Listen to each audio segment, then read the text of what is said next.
Halaman 48, Bab 2, Karakteristik Manhaj Qurani. Al-Quran periode Mekah diturunkan kepada Rasulullah SAW selama 13 tahun penuh, dengan hanya membahas satu persoalan. Ya, hanya satu persoalan yang tidak berubah, tapi cara penyampaiannya hampir sama, tidak berulang. Inilah gaya bahasa Al-Quran yang terkesan tampil baru, seakan-akan diturunkan pertama kalinya. Al-Quran periode Mekah memecahkan sebuah pertanyaan besar, penting, dan mendasar bagi agama baru ini, yaitu persoalan akidah.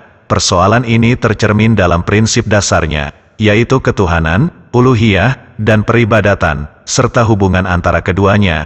Al-Quran periode Mekah mengarahkan fakta ini kepada manusia. Dalam hal ini manusia Arab pada saat itu sama dengan manusia Arab di setiap zaman, seperti halnya manusia Arab manapun dengan orang-orang non-Arab di zaman itu dan di zaman manapun juga. Halaman 49. Persoalan akidah adalah persoalan manusia yang tidak pernah berubah, karena menyangkut eksistensi manusia di alam semesta ini dan juga persoalan tentang nasib manusia itu. Persoalan tentang hubungan manusia dengan alam semesta dan kehidupan, juga persoalan tentang hubungan manusia dengan Tuhan Sang Pencipta alam dan pencipta semua kehidupan. Persoalan itu adalah tetap dan tidak akan berubah, karena ini adalah pertanyaan tentang eksistensi manusia. Al-Quran periode Mekah telah memberikan penjelasan kepada umat manusia tentang rahasia keberadaan manusia itu sendiri dan eksistensi semesta di sekeliling mereka.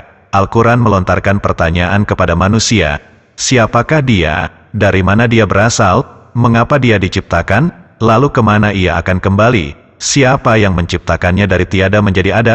Al-Quran memberitahunya lagi tentang realitas alam semesta yang dapat dirasakan dan dilihatnya, dan dia merasa bahwa di balik itu ada kekuatan gaib yang mengawasinya sementara dia tidak melihat kekuatan itu yang tak terlihat. Siapa yang mengatur dan mengatur perjalanannya, siapa yang mengatur dan menggerakkannya, siapa yang memperbaharui dan mengubahnya. Selain itu, semua Al-Quran mengajarkannya tentang bagaimana ia harus berhubungan dengan Tuhan pencipta alam semesta ini, dan bagaimana dia berinteraksi dengan alam dan penciptanya, dan bagaimana manusia berinteraksi satu sama lain. Inilah persoalan besar yang mendasari eksistensi manusia, dan selamanya akan tetap menjadi persoalan utama dan mendasar untuk keberadaan umat manusia sepanjang zaman.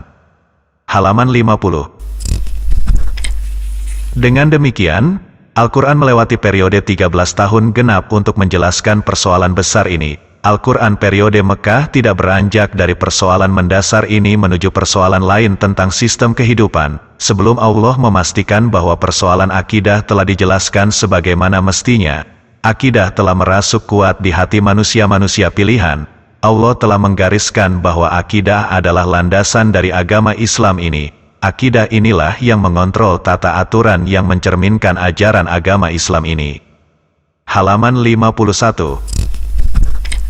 Para pengemban dakwah ke jalan agama Allah, dan penerapan sistem yang berpedoman pada agama ini dalam realitas kehidupan, harus berjuang lama menghadapi fenomena besar ini, yakni fenomena yang merintangi dakwah Al-Quran periode Mekah selama 13 tahun penuh. Setelah akidah benar-benar tegak, Al-Quran baru memberikan rincian tatatan berdasarkan akidah, juga perundang-undangan yang mengatur masyarakat muslim yang menganut akidah tersebut. Atas kebijaksanaan Allah, telah ditentukan bahwa persoalan akidah sudah menjadi persoalan utama dakwah ini sejak awal kerasulan Nabi Muhammad, dan bahwa Rasulullah memulai langkah awal dalam dakwah ini adalah dengan menyeru dan mengajak orang bersumpah bahwa tidak ada Tuhan selain Allah. Juga bahwa ia melanjutkan dakwah dengan membimbing manusia untuk mengenal Tuhan yang sebenarnya dan agar mereka mengabdikan diri hanya kepadanya, bukan selainnya. Persoalan ini, baik dilihat dari sudut pandang yang nampak atau dilihat dari sudut pandang pemikiran manusia yang terbatas itu, bukanlah sesuatu yang mudah ditanamkan ke dalam hati orang Arab, seperti yang mereka pahami dalam bahasa mereka sendiri apa arti dari kata ilah, dan juga maksud dari kata tidak ada sesembahan selain Allah. Mereka mengerti bahwa pengakuan itu bermakna pengakuan akan kekuasaan tertinggi. Mereka juga paham bahwa melalui ikrar syahadat, berarti mencabut sekaligus kekuasaan di tangan para dukun, pendeta, kepala suku, raja dan para penguasa, lalu menyerahkan kekuasaan hanya kepada Allah. Kekuasaan Allah meliputi sanubari, perasaan, realitas kehidupan, serta kekuasaan dalam hal-hal yang berkaitan dengan jiwa dan tubuh. Halaman 52. Mereka mengerti bahwa la ilaha illallah adalah sebuah revolusi melawan kekuatan duniawi yang telah merampas hak ketuhanan yang paling utama, sebuah revolusi melawan realitas kehidupan yang bersandar terhadap perampasan tersebut, dan upaya keluar dari kekuasaan yang mengatur manusia dengan hukum-hukum yang tidak Allah kehendaki. Masyarakat Arab tidaklah asing dengan kata la ilaha illallah dalam kehidupan mereka. Itulah sebabnya mereka menentang dakwah atau revolusi yang begitu hebat dan mereka berjuang sampai akhir. Mereka menabuh genderang perang demi kekuasaan mereka, perang yang tidak asing lagi bagi semua orang. Halaman 53. Rasulullah Shallallahu Alaihi Wasallam membumikan agama ini. Ironisnya, tanah-tanah Arab yang subur dan kaya ternyata tidak dikuasai orang-orang Arab. Akan tetapi, tanah-tanah ini berada dalam cengkeraman bangsa asing. Seluruh wilayah Suriah, di utara Jazirah Arab, berada dalam cengkeraman bangsa Romawi. Para penguasa Arab di sana dikendalikan oleh Romawi. Sementara itu, seluruh negeri Yaman, di selatan Jazirah Arab, takluk kepada Imperium Persia. Para amir di sana dikendalikan oleh Persia. Orang-orang Arab hanya menguasai tanah Hijaz, Tihamah dan Nejd, serta gurun luas yang di sana sini terbentang lembah yang subur. Di antara kapabilitas Muhammad yang jujur dan terpercaya, sejak 15 tahun sebelum risalah, adalah bahwa ia mampu menengahi para pemimpin Quraisy di mana mereka menerima keputusannya untuk meletakkan Hajar Aswad. Beliau termasuk kalangan bangsawan dari Bani Hashim yang merupakan nasab tertinggi dari suku Quraisy. Halaman 54. Barangkali ada yang berpendapat, Muhammad sebenarnya mampu membangkitkan semangat pan-Arabisme yang mengarah pada 1. Usaha mempersatukan blok-blok Arab yang telah terkikis oleh permusuhan dan disintegrasi. 2. Usaha menggiring mereka kepada semangat nasionalisme Arab untuk membebaskan tanah air mereka yang telah dirampas oleh imperium penjajah diantaranya Kekaisaran Romawi di utara, dan Kerajaan Persia di selatan. 3. Upaya mengangkat panji-panji Arabisme dan menciptakan kesatuan kebangsaan Arab di seluruh penjuru Jazirah Arab. Barangkali ada yang berpendapat andai saja Rasulullah menyebarluaskan dakwah ini kepada semua orang Arab, niscaya seluruh orang Arab meresponsnya dengan baik, sehingga beliau tidak perlu bersusah payah selama 13 tahun dalam posisi berkonfrontasi dengan ambisi para penguasa di Jazirah Arab.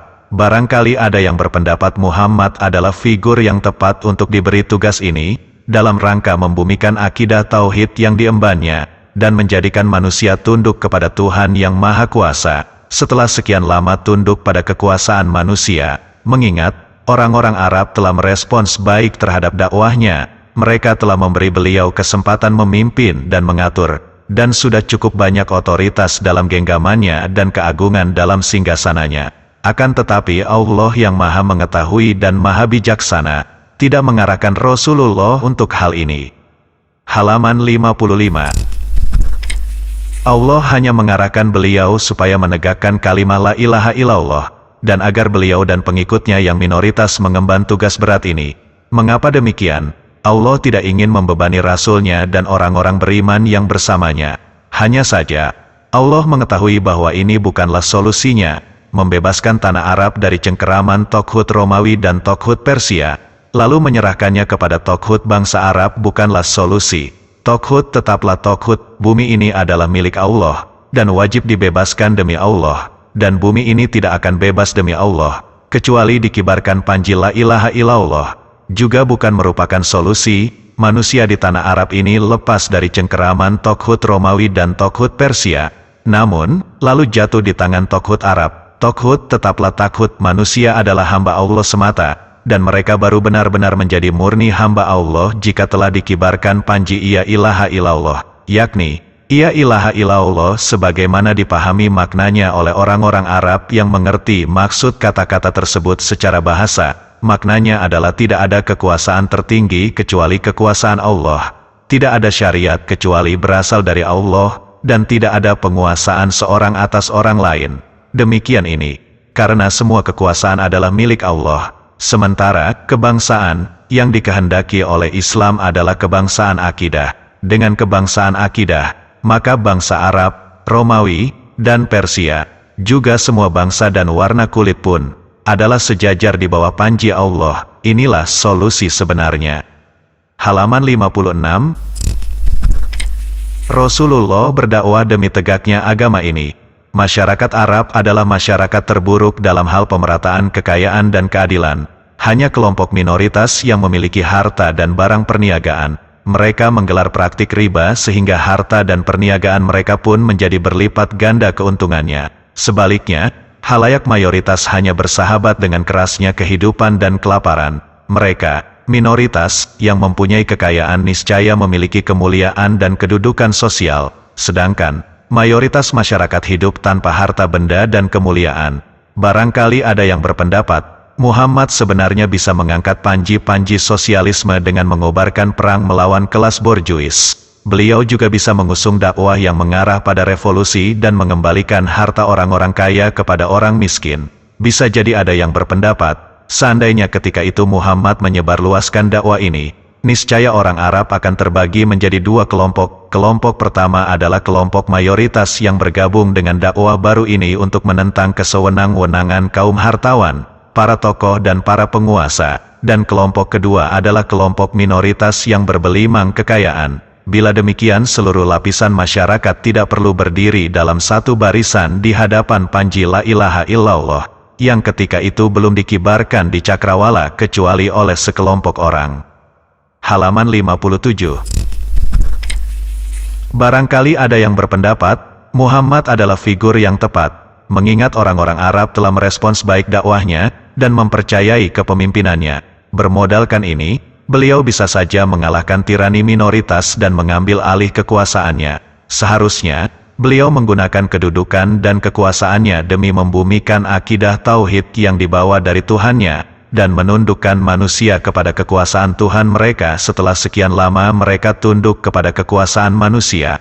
Akan tetapi, Allah Subhanahu wa Ta'ala yang Maha Mengetahui dan Maha Bijaksana tidak mengarahkannya untuk itu. Allah mengetahui bahwa hal tersebut bukanlah solusi. Dia mengetahui bahwa keadilan sosial di dalam masyarakat haruslah terpancar dari konsepsi teologis yang komprehensif.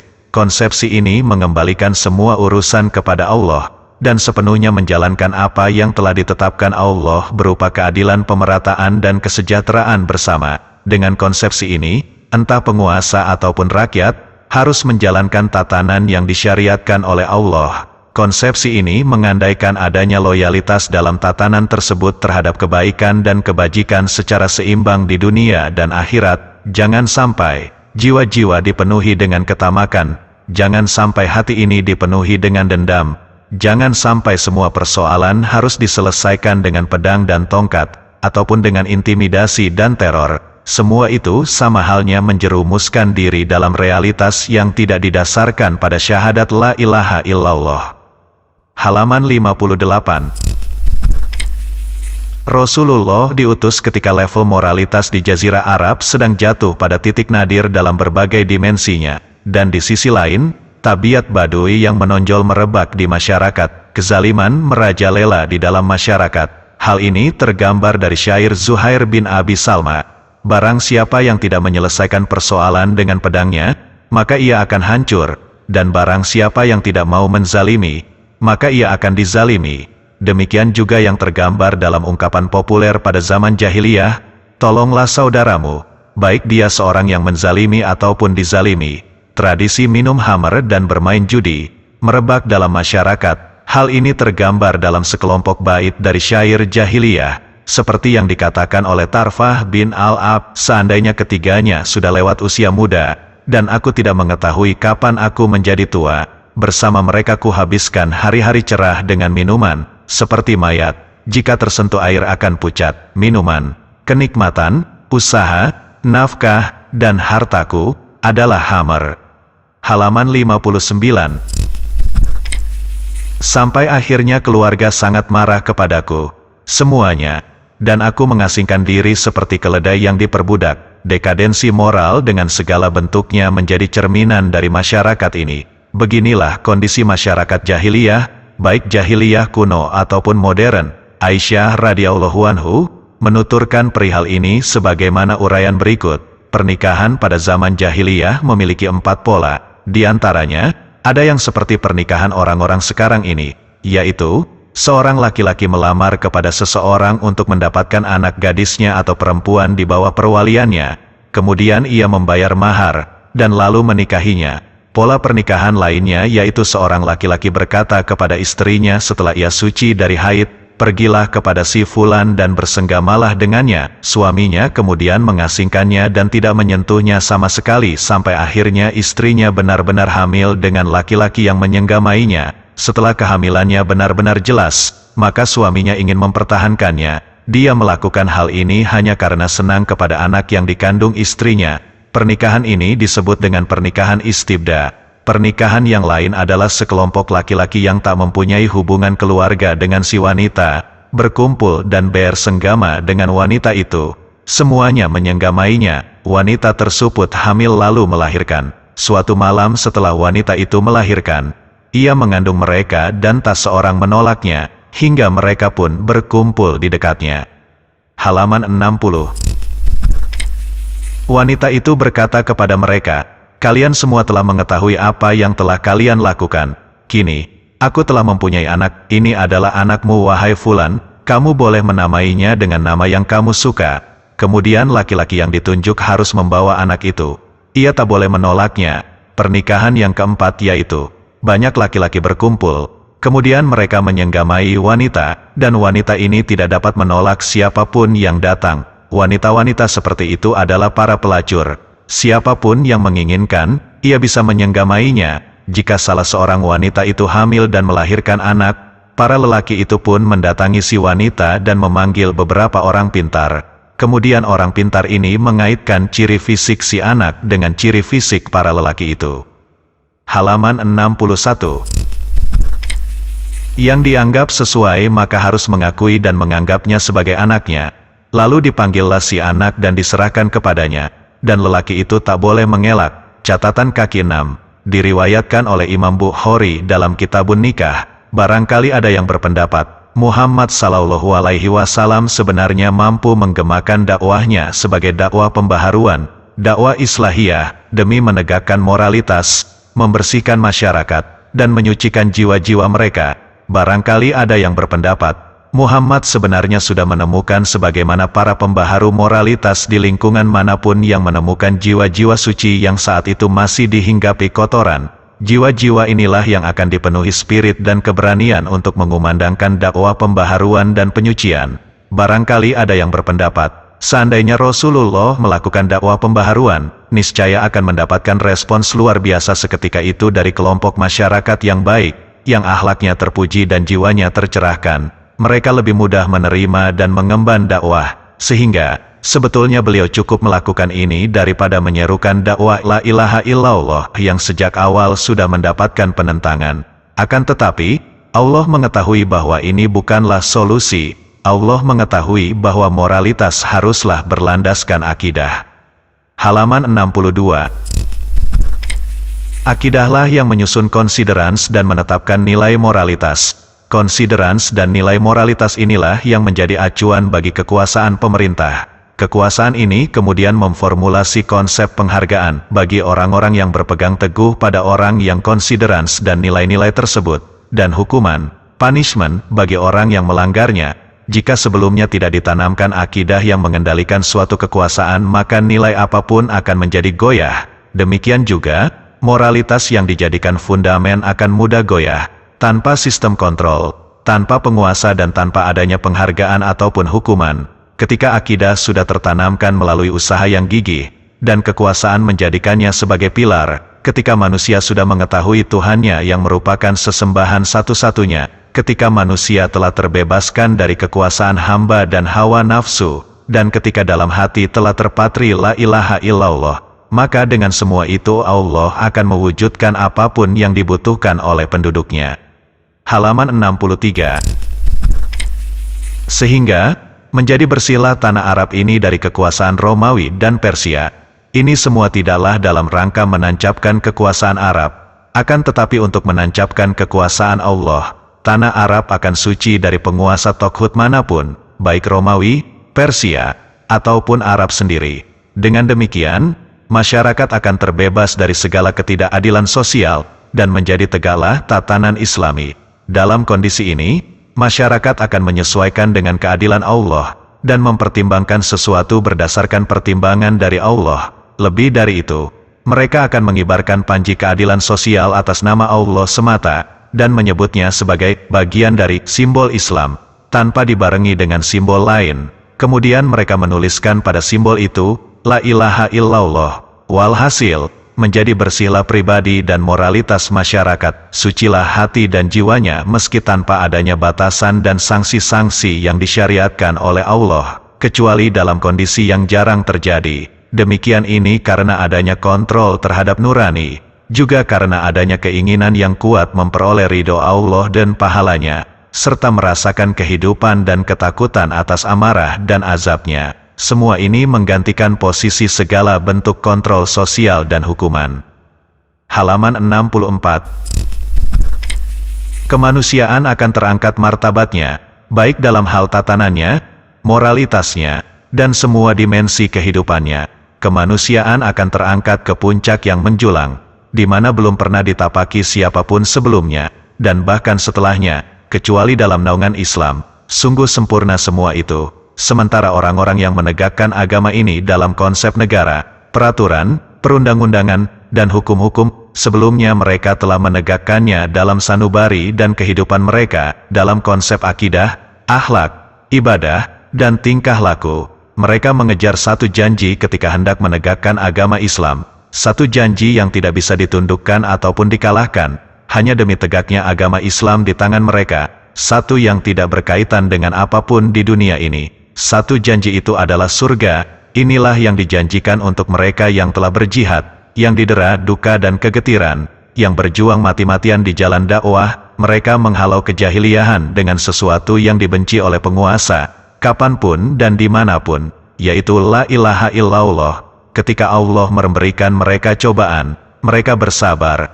Demikian juga ketika jiwa mereka merasa kesepian, mereka pun bersabar. Allah mengetahui bahwa mereka tidak mengharapkan balasan di muka bumi ini. Di mata mereka, balasan itu tetap ada, meski berupa kemenangan dakwah dalam genggaman mereka dan tegaknya Islam di muka bumi berkat perjuangan mereka. Dalam jiwa mereka tiada terbesit ambisi kepentingan nasab dan golongan, tidak pula ambisi kenegaraan dan tanah air mereka. Halaman 65. Ataupun kekerabatan dan keluarga mereka. Allah lebih mengetahui semua itu daripada mereka. Allah mengetahui bahwa mereka benar-benar mampu mengemban amanat yang besar ini. Mereka diberi amanat akidah, yang mengakui bahwa hanya Allah lah yang memiliki kewenangan atas hati dan sanubari, bagi perilaku dan perasaan, bagi jiwa dan kekayaan, dimanapun dan dalam kondisi apapun. Mereka juga diberi amanat otoritas yang diserahkan dalam genggaman mereka agar mereka menjalankan syariat Allah dan menegakkan keadilannya. Otoritas ini tidak boleh disisipi kepentingan pribadi, keluarga, golongan, ataupun bangsa mereka. Otoritas yang ada di tangan mereka adalah milik Allah, demi agama dan syariatnya. Mereka sadar bahwa semuanya adalah dari Allah. Allah lah yang menganugerahkan semua itu kepada mereka. Manhaj yang diberkahi ini tidak akan terwujud sampai pada tingkatan tertinggi, kecuali jika dakwah telah dimulai dengan landasan akidah, juga tidak akan mencapai tingkatan tertinggi, kecuali hanya dengannya mengibarkan panji-panji la ilaha illallah dan tidak ada panji-panji lain yang dikibarkan bersamanya. Manhaj ini tidak akan mencapai tingkatan tertinggi sebelum dakwah ini melalui jalan yang terjal, namun pada hakikat mudah karena diberkahi. Manhaj yang diberkahi ini tidaklah benar-benar ikhlas demi Allah. Andai saja dakwah ini, sejak awal, memulai langkahnya dengan latar belakang kebangsaan, sosial ataupun moral, atau andai saja digemakan syiar lainnya di samping satu-satunya syiar dakwah yaitu la ilaha illallah. Halaman 66. Al-Quran periode Mekah seluruhnya adalah dalam rangka menancapkan la ilaha illallah dalam hati dan akal manusia, agar mereka memilih syiar ini yang secara lahir penuh rintangan dan bukannya syiar-syiar lainnya, dan konsisten di atas syiar ini. Al-Quran periode Mekah memprioritaskan persoalan keyakinan, tanpa menyentuh penjelasan mengenai tatanan yang berpijak pada akidah ataupun berkenaan dengan hukum-hukum yang mengatur muamalah. Karena itu, seharusnya para pengemban dakwah agama ini, dengan penuh kesadaran bisa mengikuti metode tersebut. Karakteristik agama Islam adalah agama yang didasarkan pada landasan ketuhanan yang Maha Esa. Segala aturan dan perundang-undangan haruslah berdasarkan pada fundamen yang agung ini. Halaman 67. Seperti halnya sebuah pohon yang besar, tinggi, subur, menjulang nan rindang, penuh ranting-ranting, dan mampu menahan angin, maka akar-akarnya haruslah menancap kuat di tanah yang dalam dan membentang luas kerindangannya di udara. Begitu pula dengan agama Islam ini. Sistem agama ini haruslah mencakup semua dimensi kehidupan. Semua persoalan manusia, baik besar maupun kecil tercakup di sini. Islam mengatur kehidupan manusia. Tidak sebatas kehidupan di dunia akan tetapi juga kehidupan akhirat, bukan hanya meliputi alam yang kasat mata melainkan juga alam gaib, bukan hanya persoalan muamalah material yang real, akan tetapi semua persoalan yang ada di relung sanubari, dari yang semu sampai yang rahasia. Islam adalah institusi agung yang luar biasa, komprehensif, dan universal. Oleh sebab itu, Islam haruslah berakar kuat dan dalam, karena sifatnya yang luas, agung, mendalam dan paripurna ini, inilah satu dimensi di balik misteri dan karakteristik agama Islam. Manhaj Islam memfokuskan untuk membangun identitasnya dan mengembangkannya, kemudian memapankan akidah dan mengokohkannya, serta menjadikan akidah ini komprehensif dan berkesan dalam setiap relung jiwa, sehingga manhaj ini bisa menjadi suatu kebutuhan pokok yang hakiki, juga menjadi jaminan atas berbagai kemungkinan yang terjadi, dan atas keserasian antara pohon yang menjulang di udara dan akar-akarnya yang menancap di kedalaman bumi. Ketika telah terpatri akidah la ilaha illallah di relung hati yang paling dalam, maka seketika itu pula menjadi mapanlah tatanan yang mencerminkan la ilaha illallah, dan menjadi jelas bahwa inilah tatanan satu-satunya yang diridhoi oleh jiwa yang menjadi tempat bersemayamnya akidah. Halaman 68. Kemudian jiwa akan patuh sepenuhnya untuk memulai tatanan ini, bahkan meski belum diterangkan rinciannya dan belum diterangkan juga perundangannya. Kepatuhan adalah permulaan yang dibutuhkan keimanan. Wujud dari kepatuhan ini adalah jiwa akan menerima tata aturan dan perundangan Islam dengan penuh ridho dan lapang dada. Jiwa tidak berontak sama sekali terhadap aturan apapun sejak ditetapkannya, dan tidak menunda-nunda pengamalannya meski baru sebatas mengetahuinya. Dari sinilah diharamkannya khamar, riba, permainan judi, dan semua adat istiadat jahiliyah. Pengharaman ini melalui ayat-ayat Al-Quran dan sabda-sabda Rasulullah Sallallahu Alaihi Wasallam. Berbeda halnya dengan pemerintahan di bumi, mereka berusaha keras memutuskan sesuatu dengan undang-undang dan peraturannya, segenap sistem dan tenaganya, tentara dan senjatanya, dan dengan segala propaganda dan publikasinya. Namun, mereka tidak menghasilkan apa-apa kecuali sebatas mengatur perselisihan yang tampak di permukaan, sementara masyarakat masih dilanda kemaksiatan dan kemungkaran. Halaman 69. Sisi lain karakteristik agama Islam tercermin dalam manhajnya yang lurus. Islam adalah manhaj yang aplikatif, dinamis dan moderat. Islam hadir untuk mengatur kehidupan dalam tataran realitas, dan mengarahkan realitas ini agar tertata menurut tatanan Islam. Dalam hal ini, Islam menjaga kestabilannya, atau meluruskannya, ataupun mengubahnya mulai dari fundamennya. Jelaslah, di sini Islam hanya menetapkan syariat untuk kondisi yang benar-benar real di dalam masyarakat yang pada dasarnya sudah mengenal bahwa kekuasaan tertinggi di tangan Allah. Islam bukanlah teori belaka yang hanya bergumul dengan hipotesa. Islam adalah manhaj yang bersentuhan langsung dengan realitas. Maka, pertama kali, tidak boleh tidak, harus berdiri masyarakat Islami yang membumikan akidah bahwa tiada sesembahan selain Allah dan bahwasanya kedaulatan tertinggi hanya di tangan Allah, dan yang menolak pengakuan kedaulatan tertinggi kepada seorang pun selain Allah. Tidak hanya itu, masyarakat ini juga menolak hukum apapun yang tidak didasarkan pada landasan ini. Ketika masyarakat Islami benar-benar tegak, niscaya ia memiliki kehidupan yang nyata, yang memerlukan pengaturan dan penataan. Ketika itulah, tiba waktunya memperundangkan Islam dan membentuk tata aturan bagi masyarakat Islam. serta menolak segala peraturan dan undang-undang selain dari Islam. Halaman 70.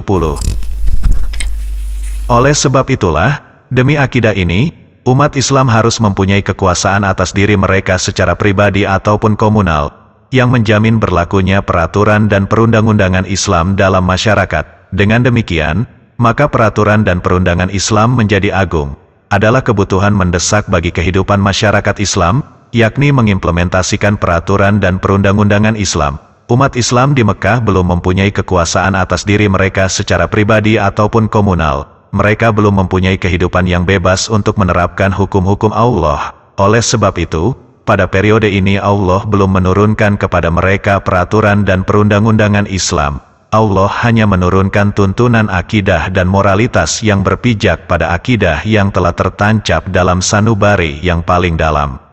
Halaman 71. Pada akidah yang telah tertancap dalam sanubari yang paling dalam, ketika mereka berada di Madinah dan mempunyai negara yang berdaulat, Allah menurunkan kepada mereka perundang-undangan dan menetapkan peraturan yang menjadi kebutuhan real masyarakat Islam. Sementara peraturan ini dalam pelaksanaannya mendapat jaminan dari negara dengan kekuasaannya yang kuat. Pada periode Mekah, Allah tidak menghendaki untuk menurunkan peraturan dan perundang-undangan kepada umat Islam. Demikian ini agar mereka mempersiapkan diri mereka sampai berdirinya negara di Madinah. Namun, ini bukanlah watak agama ini. Islam adalah agama yang sangat realistis. Islam tidak mencari-cari masalah dan kemudian memberikan solusinya. Islam akan mengarahkan realitas ketika sudah ada realitas masyarakat Muslim yang tunduk dan menjalankan syariat Allah, seraya menolak syariat lain dalam kondisi apapun. Belakangan ini, terdapat sebagian orang yang ingin agar Islam merumuskan teori-teori, membuat peraturan yang berbeda dari yang sudah ada, dan merancang perundang-undangan sendiri bagi kehidupan mereka. Sementara itu, di muka bumi ini tidak ada satupun masyarakat yang menetapkan hukum Islam sebagai satu-satunya hukum dan menolak syariat lain selain hukum Allah. Padahal, sebenarnya, di antaranya ada yang memiliki kekuasaan yang bisa menjamin penerapan hukum Allah ini. Umat Islam yang berpikiran demikian, tidak memahami karakter Islam dan metodenya dalam mengatur kehidupan sesuai dengan yang dikehendaki Allah. Halaman 72.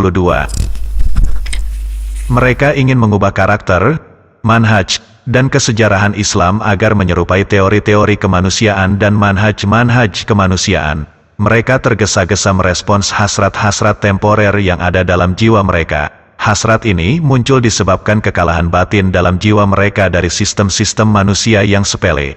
Mereka ingin Islam membuatkan untuk dirinya teori-teori dan hipotesa-hipotesa yang berbeda, untuk menghadapi masa depan yang belum diketahui.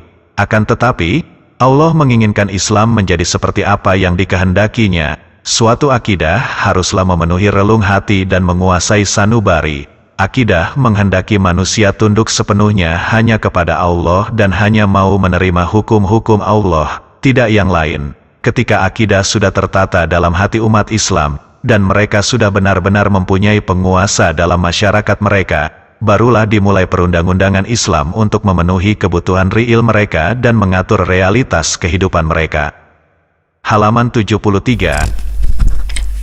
Inilah yang dikehendaki Allah dari agama Islam ini. Meski terkadang tidak sesuai dengan hasrat-hasrat pribadi manusia, para pengemban dakwah Islam seharusnya mengerti bahwa ketika mereka menyeru kepada manusia untuk kembali mengembangkan agama ini, maka yang pertama kali harus mereka lakukan adalah menyeru manusia untuk menganut akidah ini meskipun yang mereka seru adalah orang yang mengaku Muslim, dan dibuktikan oleh akta kelahirannya. Mereka wajib menegaskan bahwa Islam, pertama kali, adalah menancapkan akidah la ilaha illallah dengan maknanya yang hakiki, yaitu mengembalikan kekuasaan tertinggi di tangan Allah dalam segala urusan, dan memisahkan diri dari kaum yang menentang kekuasaan Allah dengan klaim kebenaran dalam diri mereka. Mereka harus menancapkan akidah ini dalam sanubari dan ritual ibadah mereka, juga dalam tataran realitas kehidupan mereka. Hendaknya persoalan akidah menjadi fundamen dakwah Islam kepada manusia, karena akidah sedari awal memang menjadi fundamen dakwah Islam kepada manusia. Dakwah inilah jadi fokus Al-Quran periode Mekah selama 13 tahun penuh. Jika konsep dasar agama Islam ini mendarah daging dalam diri umat Islam, maka pengkristalan inilah yang akan menjadi landasan bagi apa yang disebut dengan masyarakat Islami. Halaman 74. Masyarakat ini sangat tepat dalam membangun tatanan Islami dalam kehidupan sosial, karena ia mengandaikan antara pribadi Muslim dan masyarakatnya. Kehidupan berlandaskan akidah ini, dan hidup mereka sepenuhnya tidak diatur kecuali dengan hukum Allah. Ketika masyarakat seperti ini benar-benar telah tegak, maka dimulailah penjelasan dasar-dasar tatanan Islam yang berpijak pada tauhid. Seiring dengan itu, masyarakat ini menerapkannya selama masa penetapan undang-undang yang dibutuhkan realitas kehidupan dalam atmosfer kerangka umum tatanan Islami. Inilah tata urutan yang tepat dari langkah-langkah manhaj Islami yang realistis, aplikatif dan moderat. Terkadang, semua itu sebatas terbayang dalam pikiran sebagian orang yang ikhlas namun tergesa-gesa, yang tak mau merenungkan karakter Islam dan karakter manhaj robaninya yang lurus, yang didasarkan pada kebijakan Allah yang maha mengetahui lagi maha bijaksana dan pengetahuannya atas karakteristik manusia dan kebutuhan hidupnya. Kadangkala, terbayang di pikiran mereka untuk langsung memaparkan dasar-dasar sistem Islami, bahkan hukum-hukum Islam kepada manusia, sebelum mematangkan akidah. Tujuannya, agar mempermudah jalan dakwah mereka, dan membuat mereka mencintai agama Islam. Mereka terlalu tergesa-gesa. Mereka itu sama seperti orang-orang yang sering melontarkan masukan bahwa seharusnya dakwah Rasulullah pertama kali ditegakkan di bawah panji-panji kebangsaan, panji-panji kemasyarakatan, dan panji-panji moralitas, agar mempermudah jalan dakwah. Halaman 75. Padahal, pertama kali, hati haruslah benar-benar ikhlas demi Allah. Hati haruslah mempersembahkan ketundukannya kepada Allah semata, dengan hanya menerima syariat Allah dan menolak segala syariat selain syariatnya. Demikian ini harus diprioritaskan, sebelum membicarakan berbagai penjelasan syariat yang diinginkannya. Keinginan ini haruslah muncul dari keikhlasan menghamba kepada Allah dan kebebasan dari kekuasaan lain. Bukannya berdasarkan pandangan bahwa aturan yang diusulkan sebenarnya lebih baik daripada peraturan yang ada. Dalam hal apapun, peraturan Allah adalah lebih baik, karena itu termasuk syariat Allah. Kapanpun, syariat yang dibuat oleh manusia tidak akan menyamai syariat Allah. Akan tetapi, ini bukan landasan dakwah. Landasan dakwah adalah menerima syariat Allah apapun adanya dan menolak syariat lain apapun wujudnya. Beginilah Islam. Pada hakikat, Islam tidak memiliki makna lain di luar makna ini. Barang siapa yang benar-benar senang kepada Islam, berarti ia telah mantap dengan makna ini, dan ia tidak memerlukan lagi motivasi berupa keindahan dan keistimewaan peraturan. Inilah salah satu pembuktian dari keimanan. Halaman 76. Dalam bahasan ini, kami harus menguraikan bagaimana Al-Quran periode Mekah memberikan solusi atas persoalan selama 13 tahun lamanya. Islam tidak pernah memaparkan akidah secara teoritis ataupun teologis. Islam juga tidak memaparkan akidah dalam bentuk perdebatan teologis seperti apa yang kemudian dikenal dengan ilmu tauhid.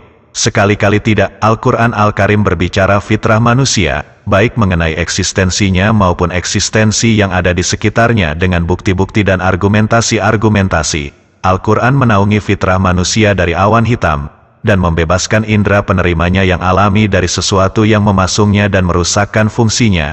Al-Quran juga membuka pintu-pintu fitrah, agar bisa menerima segala inspirasi yang bermanfaat untuk kemudian meresponsnya dengan baik. Ini adalah gambaran umum, dan secara spesifik, Al-Quran dengan akidah ini bergumul di medan perjuangan yang dinamis dan real. Islam bergumul di medan perjuangan menghadapi awan hitam yang membuat fitrah manusia tidak berfungsi dalam jiwa manusia yang bergelut dengan realitas. Oleh sebab itulah, format teori bukanlah format yang relevan bagi realitas yang spesifik ini.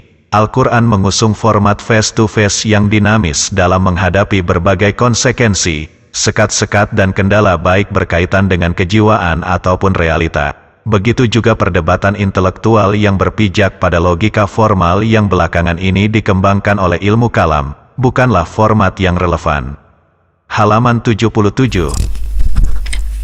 Al-Quran langsung berhadapan dengan realitas kemanusiaan secara totalitas dengan segala keterkaitannya yang dinamis. Di samping itu, Al-Quran menyapa eksistensi fisik manusia secara totalitas dalam luasnya realitas ini.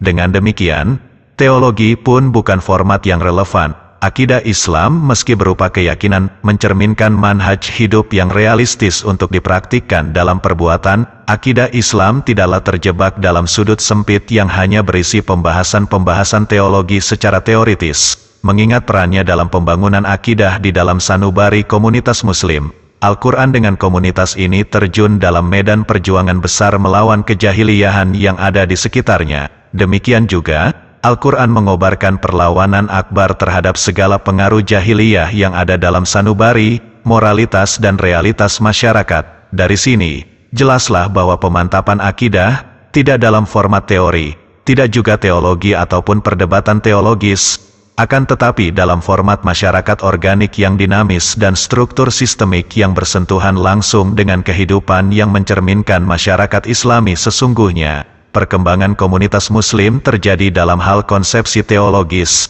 dalam perilaku positif yang sesuai dengan konsepsi ini, dan dalam keberaniannya menghadapi kejahiliyahan secara frontal.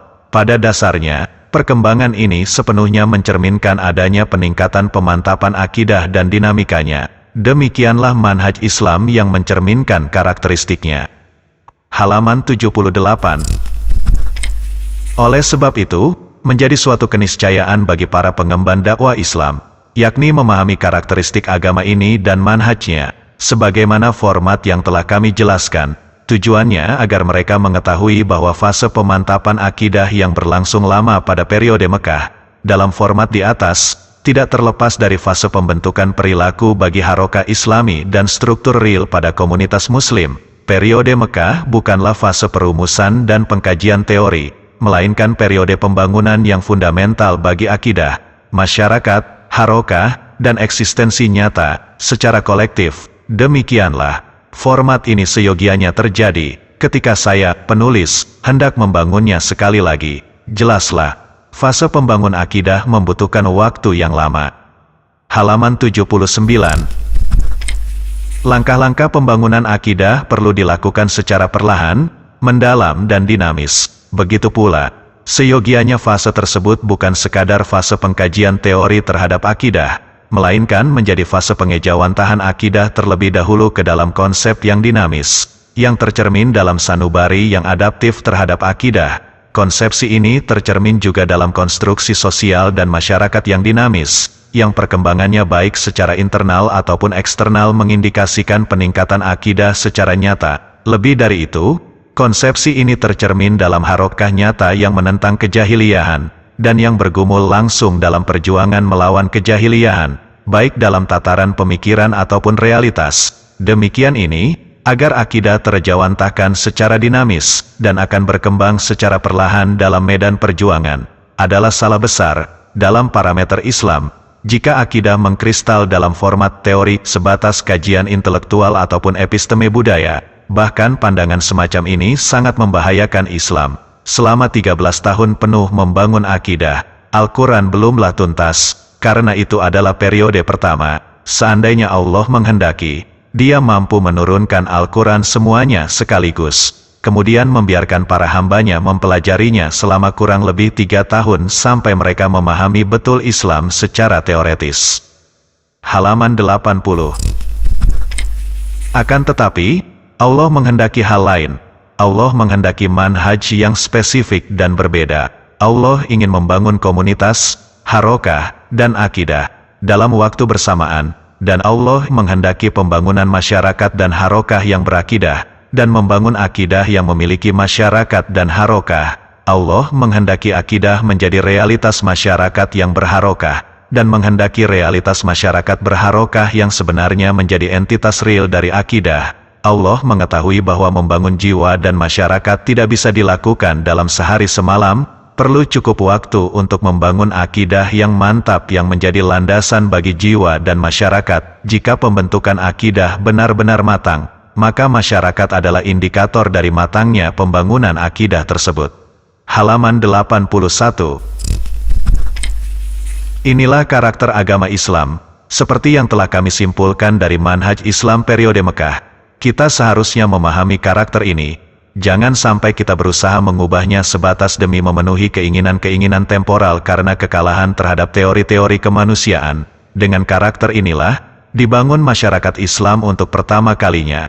Dan dengan karakter inilah, dibangun masyarakat Islam di setiap momentum yang di dalamnya ada usaha untuk kembali menampilkan masyarakat Islam pada eksistensinya semula, sebagaimana Allah menciptakannya pertama kali. Kita harus menyadari kekeliruan langkah sekaligus bahayanya dalam mentransformasi akidah Islam yang dinamis dalam realitas yang senantiasa berkembang dan dinamis, juga dalam masyarakat organik yang dinamis, yakni, ketika akidah ditransformasikan ke dalam format teori pengkajian dan episteme kebudayaan, hanya demi keinginan kita bergumul dengan teori-teori kemanusiaan yang kering dari teori Islam. Akidah Islam haruslah tercermin dalam jiwa yang dinamis, dalam tatanan nyata, dalam masyarakat organik, dan dalam harakah yang melakukan perlawanan terhadap kejahiliyahan di sekitarnya. Sebagaimana harakah ini melawan kejahiliyahan yang merasuk ke dalam jiwa para pengembannya yang pernah jadi bagian dari kejahiliyahan sebelum akidah ini memasuki hati mereka dan kemudian menyelamatkannya. Halaman 82. Akidah Islam, dalam konsep seperti ini, haruslah mengarahkan hati dan akal, dalam lingkup yang lebih besar, lebih luas dan lebih komprehensif dibandingkan hanya sebatas teori. Pastinya, akidah ini juga meliputi ruang lingkup teori dan materi, tetapi ia tidak hanya sebatas teori. Konsepsi Islam dalam persoalan teologi, eksistensi semesta, kehidupan dan manusia adalah konsepsi yang komprehensif dan sempurna. Konsepsi Islam adalah konsepsi yang realistis dan responsif.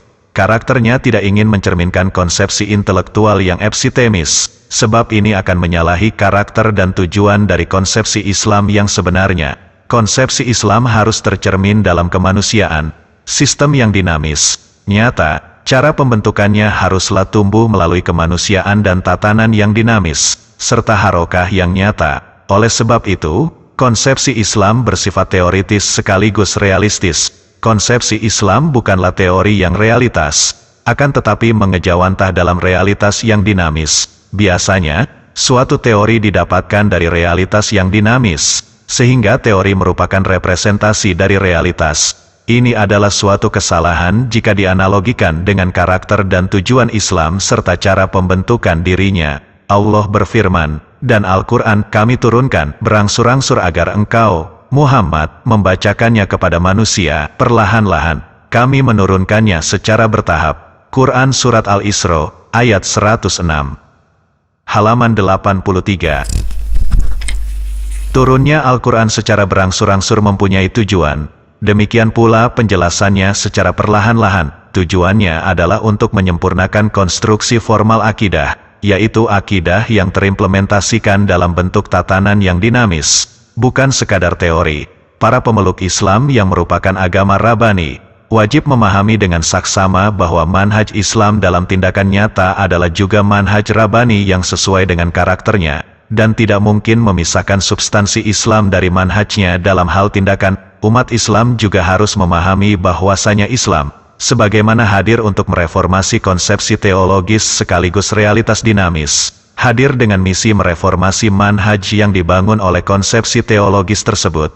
Dilanjutkan dengan mereformasi realitas dinamis, Islam hadir untuk membangun akidah sekaligus membangun umat. Selain itu, Islam hadir untuk menumbuh kembangkan manhaj pemikiran, tafkir, yang bercirikan Islam, secara bersamaan dengan pengembangan konsepsi teologis dan realitas yang dinamis, antara manhaj pemikiran yang bercirikan Islam, konsepsi teologis yang spesifik, dan konstruksi dinamis yang berciri khas, tidak bisa dipisahkan, karena ketiganya adalah satu kesatuan.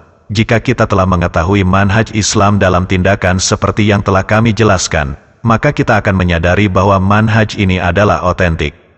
Halaman 84. Manhaj ini bukanlah manhaj yang hanya berlaku pada fase tertentu, kondisi tertentu, ataupun lingkungan tertentu yang sesuai dengan pertumbuhan masyarakat Islam yang pertama, tetapi manhaj ini satu-satunya manhaj yang menjadi acuan untuk menumbuh kembangkan agama ini. Kapanpun itu, tugas Islam bukanlah sekadar melakukan reformasi terhadap akidah dan realitas manusia, termasuk tugasnya juga adalah mereformasi manhaj pemikiran dan penanganan masalah secara konsepsional dan realistis. Manhaj ini adalah manhaj Rabbani yang karakternya berbeda dengan semua manhaj manusia yang sangat terbatas. Kita tidak akan sampai pada konsepsi Rabbani dan juga mencapai kehidupan Rabbani, kecuali dengan cara menempuh manhaj pemikiran yang Rabbani. Halaman 85. Inilah manhaj yang dikehendaki oleh Allah agar dijadikan landasan bagi manhaj pemikiran manusia, dan agar konsepsi akidah mereka menjadi benar dan pembentukannya juga berjalan dengan dinamis. Jika kita menghendaki Islam hanya sebatas teori kajian, berarti kita telah mengeluarkannya dari karakter manhaj pembentukannya yang Rabbani, juga dari karakter manhaj pemikirannya yang Rabbani. Berarti juga, kita telah menundukkan Islam di bawah manhaj pemikiran manusiawi. Kita seakan-akan menganggap bahwa manhaj Rabbani lebih rendah daripada manhaj manusia, dan seakan-akan kita ingin mengangkat manhaj Allah, baik dalam konsepsi ataupun harokah, agar sejajar dengan manhaj-manhaj manusia. Pandangan seperti ini sangatlah berbahaya, dan ini adalah kesalahan besar. Tugas manhaj Rabbani adalah memberikan kita sebagai juru dakwah Islam, manhaj pemikiran yang berciri khas. Dengan itu, kita terbebas dari bahaya manhaj pemikiran jahiliyah yang menghegemoni di muka bumi, yang telah menindas akal kita dan merusak kebudayaan kita. Jika kita hendak mengarahkan Islam agar searah dengan manhaj pemikiran yang asing dari karakternya, berupa manhaj pemikiran jahiliyah yang hegemonik, berarti kita sama saja telah menghapus tugas Islam yang memperjuangkan kemanusiaan. Kita sama saja telah menghapus kesempatan untuk bebas dari penindasan manhaj jahiliyah yang hegemonik di zaman kita ini, dan menghapus kesempatan untuk melepaskan diri dari segala bahaya yang mendera akal dan bangunan kita. Halaman 86. Pandangan ini sangatlah berbahaya.